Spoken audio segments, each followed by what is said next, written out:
দিব এটা।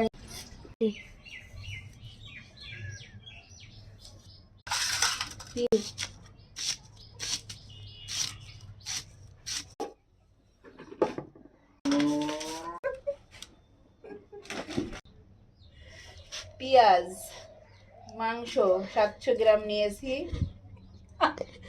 আলু ছিলার পরে মাঝখান থেকে কুটে নিয়েছি,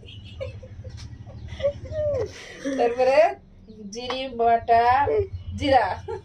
জিরা বাটা, আদা বাটা, রসুন বাটা, পেঁয়াজ বাটা,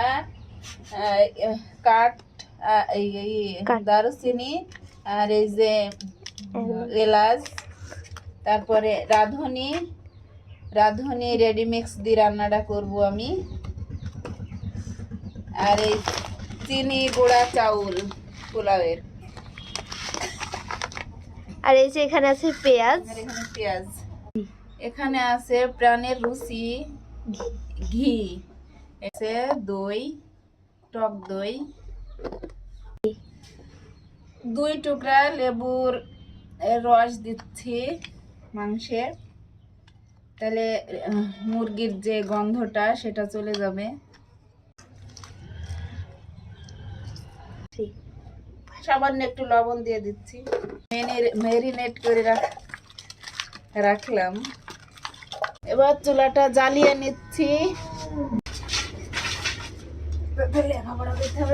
এটা গরম হয়ে গেছে। এবার তেলটা দিচ্ছি বেরেস্তার জন্য, তো ঘি দিচ্ছি। ঘি দিলে পেঁয়াজটা মানে শক্ত হয়ে থাকে না, মচমচি হয়ে থাকে, মচমচি। তেলটা গরম হয়ে গেছে, পেঁয়াজটা দিয়ে দিলাম।